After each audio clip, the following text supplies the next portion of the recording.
Banja yanga ikukonda iwe na banzanga bakukonda iwe. Banja yanga ikukonda iwe na banzanga bakukonda iwe. Banja yanga ikukonda iwe na banzanga bakukonda iwe. Banja yanga ikukonda iwe na banzanga bakukonda iwe. My name is Sheikh Abu Asha Sidi. So my surname is Sidi, and I come from Sudan.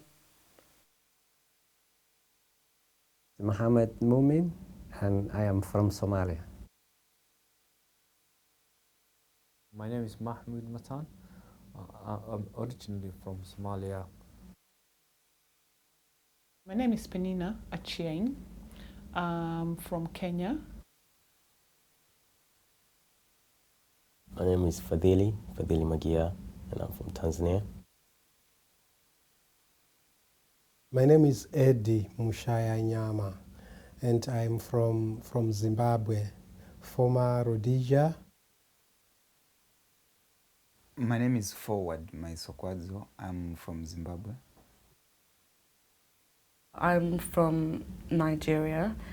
My full name is Selena Luwashel Adediwura Omolara Eniton Walker. My name is Naomi Ajibade, and I'm from Nigeria. My name is Esther Bull. I'm from Sierra Leone.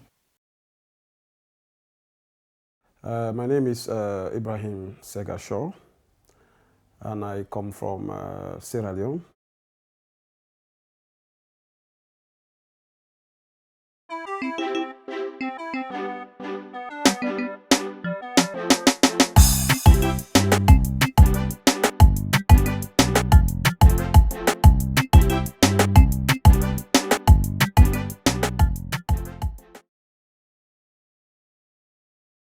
My family home is a small house made of mud, and these are put in layers. And like any small village boy, you know, I used to look after my calves and my little goats, and all my life is centered around my family. I have brothers and sisters and cousins, so many cousins, maybe too much in the Western culture. Probably I have around 40 cousins or so. My grandparents brought up so many people because we believe in that culture where people bring in their kids, people look after them for them. Whoever was brought up in that house, we are all one family. We used to live like in a little town. You can compare it to like Cheltenham. And it was a nice big compound with 3 apartments. There was like an apartment for the boys and like an apartment for the girls. So they call it like boys' quarter. They give me. Like, don't say nickname back home. When they want to be noticed, they say this is a boys' quarter. No girls allowed. It's good to have a big family. They believe it's like God's gift, and you have to accept them. I born in Hargeisa, which is the northern part of Somalia. Now it's called Somaliland, the capital of the Somaliland. That's where I born and grew. I lived in Nigeria in a big city called Ibadan.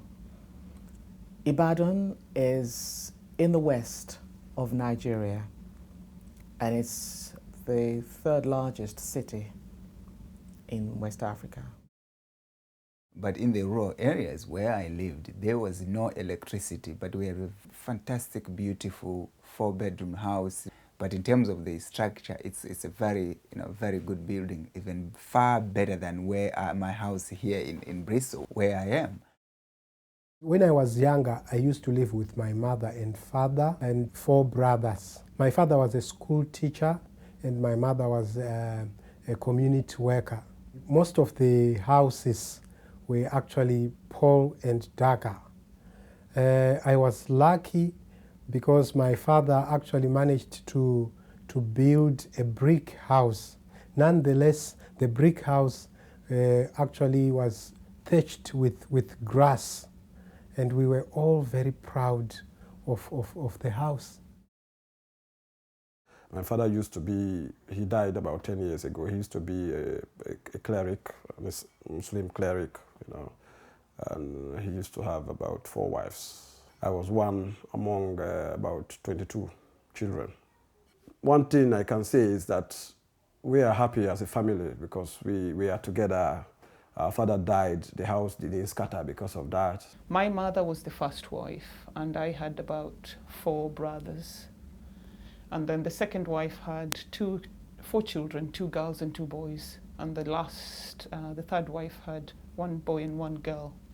But that is sort of like the family setup from my tribe, because they often believed that a man should be able to take care of his family, and as long as he was able to do that, he could marry as many women as he liked, because it reflected his sort of wealth. I suppose now, because of the economic climate, that has sort of changed because people are not really able to support huge families. I lived with my grandparents. I remember after school we'd always sit together and watch the news, and my grandma had this thing that she used to do when she'd put me to bed, but then she'd wake me up at like 12 o'clock at night with a hot chocolate, and we'd sit outside on the kind of balcony and I'd drink hot chocolate with her, and then she'd put me back to bed.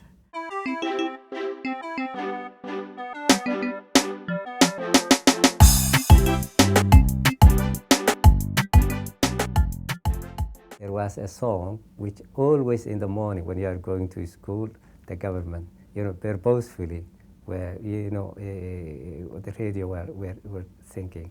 And it was saying like, in Somali language it's called Ardaybana hayo, Ardaybana hayo, waxaanu ordaya, inaan dalkayga wax tare, which means I am a student, and I am going to the school because I want to be supportive to myself as well as the nation. My grandmother used to run the school that I went to, and I remember every day we'd always go to the toilets to see what we'd find in the toilets, because sometimes there'll be like a snake or a lizard in there. Just things would just crawl out of the toilets, so that was always a little game for us. I went to a boarding school from the age of 4. You do the cleaning at school because you don't have cleaners or anything. So that takes about an hour, good an hour to do the whole classroom, the school in general.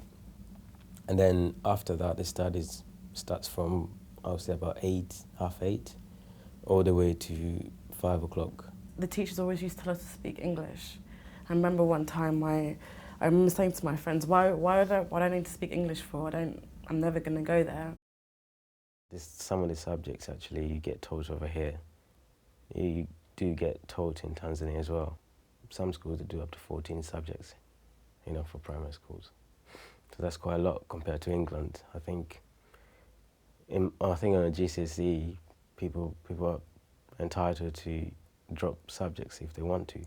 And in Tanzania, you're not allowed to do that. Everywhere I go when I was young and in school, they respected me as a young learning child. There was a limited resources for, chance to be a student. The people who like to join to the schools were so many, and the people who got, the chance were very few. For example, let us say if 100 students want to go to the school, there was an opportunity of about maximum 10 students could go. So there was very challenging thing.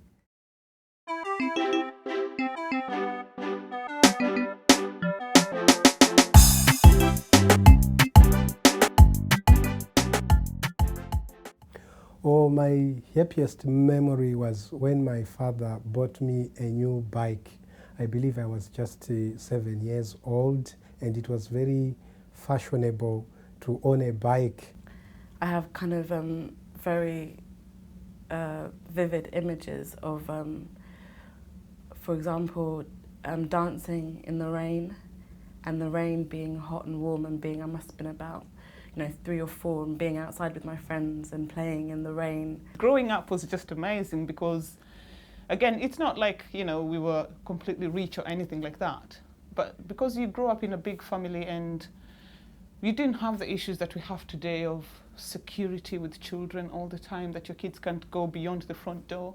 I used to wake up at 6 and I'd be off, and I don't come back until 6 in the evening. We never needed to watch telly at all. You don't have time to watch telly. And we didn't have proper soccer balls. They were made up of bits and pieces of plastic and paper, then rolled into a ball, and then we would tie it up with the strings They didn't last that long. There was a particular friend of mine, John. He made the best bows of all the boys of our age.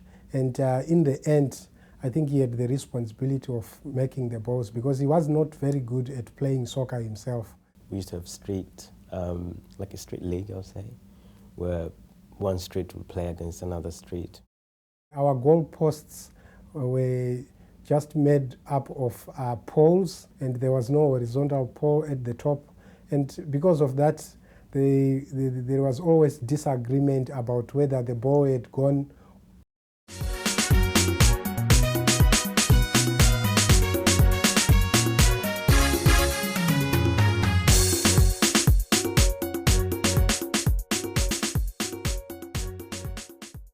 Mahat Sheikh Tai. Masikati. Oyaore. Indigo. Subah wanaagsan. Habari ya asubuhi.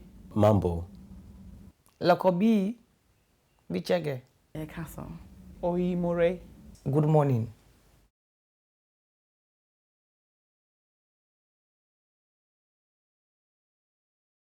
The main languages in Zimbabwe are Shona or Ndebele, and then we also have smaller languages like Tonga, like Ndau. I speak Loko, which is my mom's language, Timini, my dad's language, Mende, which is similar. I tend to understand the Mende language because it's similar to my mom's language. The national language, which is Creole, broken English, and then English. In our country, there is Somali language, which is the official one as well as the mostly spoken one. But because it was at the time of colony, it was occupied by UK and Italy. People speak English, although not very high percentage, and Italian, it's not the same thing, it's not very high. But the language which is considered to be the second language is Arabic. Our mother tongue is Arabic language in Sudan. But I speak local language as well. I speak my Bija language, which is called Bidawiyat or Tibdawi. Fluently, I can speak 3, so it would be my mother tongue because I'm a Luo. I can also speak Swahili, and I can speak English. The other ones, because they're sort of different tribes, sort of dip in and out. There's about 50 different tribes, and I think there's at least about 20 different languages, at least. We will often greet people depending on the time of day is. It stems from respect, respecting the environment. And because we see ourselves as really part of that environment. Because sometimes when you speak a certain language, they will ask you, oh, where are you from? Are you from this area? Because you know that certain tribes belong to certain areas.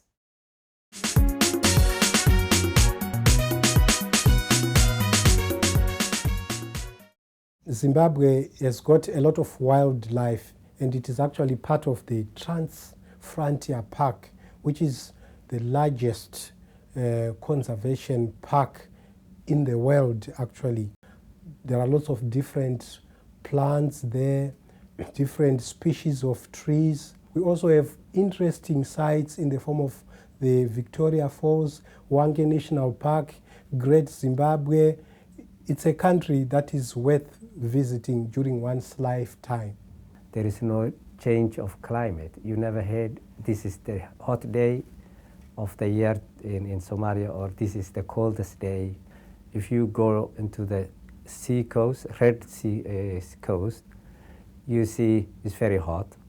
But in a half an hour drive, if you go, there is a range of mountains called Gold's Range, and in a half an hour of drive you can find sometimes in a special area where the climate is just like Europe.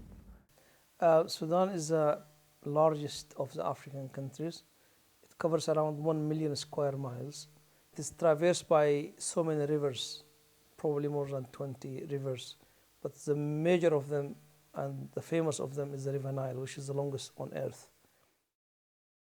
Well, we've got 2 or 3 main cities, quite big cities actually. Dar es Salaam, which is quite commercial business type of place, similar to London. Dar es Salaam, for example, you get the main center part of Dar es Salaam where There's big buildings or, you know, business, people are busy walking around and everything. And then you get the outskirts of it where you get the shanty towns, as they call it. So people living in shanty towns and small built houses. So the countryside, normally you only get a few people living in the countryside, those who are dealing with agriculture and those kind of things.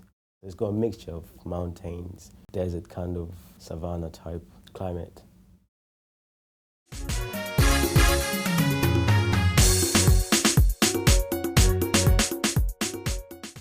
80% of Zimbabweans are Christians. This is mainly because of the missionaries. There's two key religions, well, Christianity and Muslim. But there's also like people who do not know, like really from really deep areas who are not familiar with Christianity or Muslims. So they're probably believing in shamans. Well, one shaman will pass on to another shaman all the skills they've got, you know, like a God's messenger to give them their well-being, you know, to treat them if they're sick and give them medicine, to kind of project their future. Oh, the religion in Somalia is Muslim, yeah. Everything is called homogeneity. It's not like heterogeneity countries.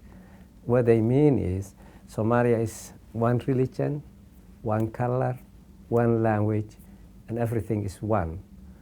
I think around 85 are Muslims, 13 are around Christians, and many of the people, particularly in the south, they follow local religions.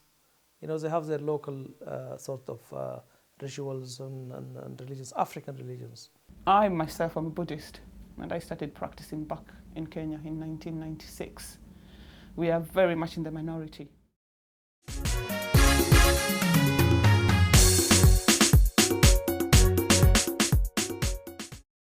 My great-granddad was a warrior, which that's how we went and settled where we were born, because he came from Kalamba, which is the local section. But there was a fight going on in this little town with the missionaries. So he was asked to come and help to fight against the missionaries. So when they massacred the missionaries, they asked him to stay as an elder of the town. Well, I'm from the Yoruba tribe. The Yoruba tribe came from the Nubians who came from East Africa, and they're known as travellers. The Yoruba people are based mainly in the western part of Nigeria.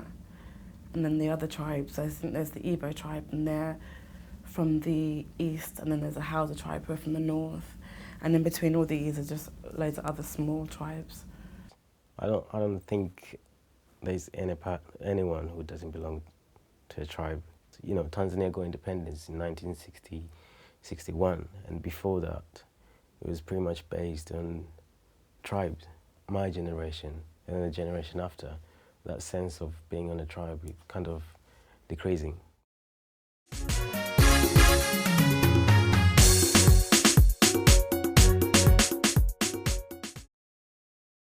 My favorite food is rice and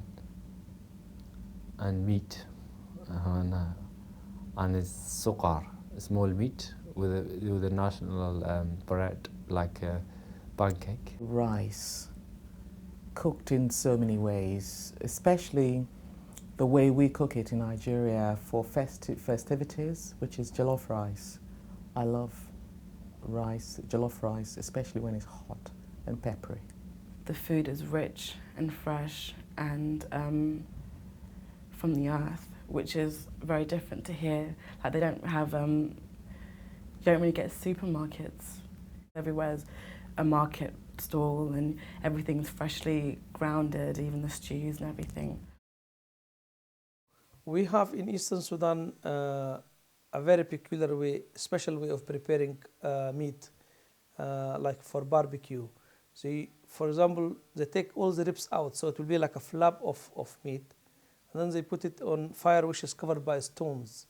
So there's no contact between the meat and the fire.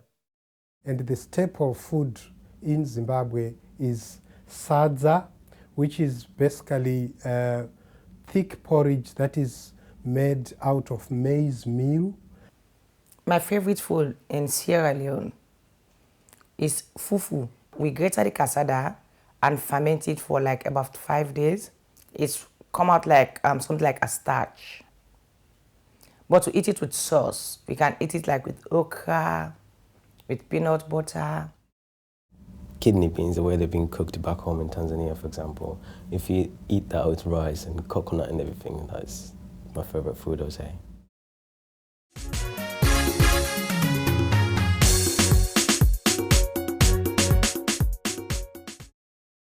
The Maasai, they just usually have a red sari-like clothing which they just wrap around themselves. They tend to have long earrings that are lobby, and they also tend to dye their hair very bright red. Over the years, with the Western influence, a lot of people have lost the sort of traditional clothes that we used to wear. So I would say that what I'm wearing now, this is possibly a traditional, it reflects what we would normally wear in Kenya. We like bright colors. We also like cotton. The type of dressing that I see here in the West and the type of dressing that you find in Zimbabwe is no different. The women wear some called a traditional colorful dress, the hair braiding, and now there's a lot of a tradition Muslim, women cover their hair, and then the men, they wear sometimes a turban, and the old men carry a stick they walk on, help them to walk. I am a Fuzzy-Wuzzy. I come from Budget tribes who do have this big hair, and I used to have one when I was a young man. The Fuzzy-Wuzzy are one of the only people who conquered the British army when at speak. And in Eastern Sudan, the Budget people, the British called them Fuzzy-Wuzzy because of the appearance of their hair. And they were making a mix of this to like sow their feelings of bitterness of the conquer they had.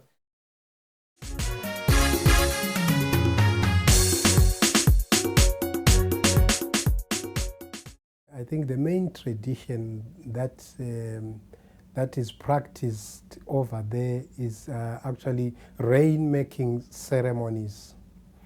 Before the advent of the next rainy season, people actually come together to celebrate the harvest as well as to ask for more rain from the ancestors. There is a lot of singing, there is a lot of dancing, there are poems which are recited, people beat their drums, they enjoy themselves.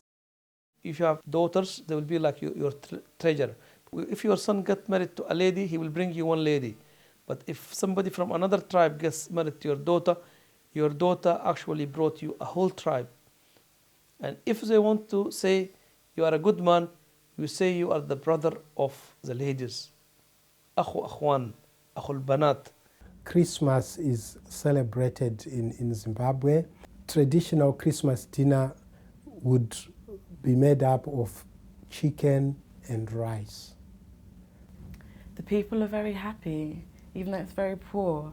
When I went back there when I was 18, the people were very happy and always celebrating and had a lot of faith in their hearts.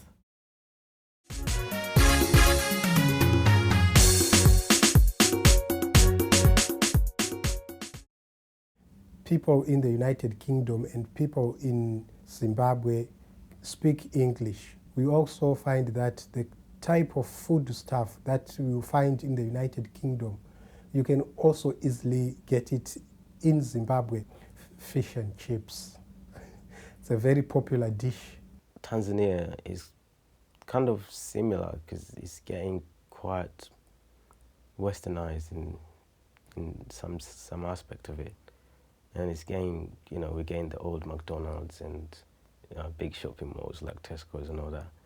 I definitely see similarity between Nigeria as a child and growing up as a child in an environment like, in the States, or probably even, suburbs, where everybody knows everybody on the streets and everybody's watches out for each other's children.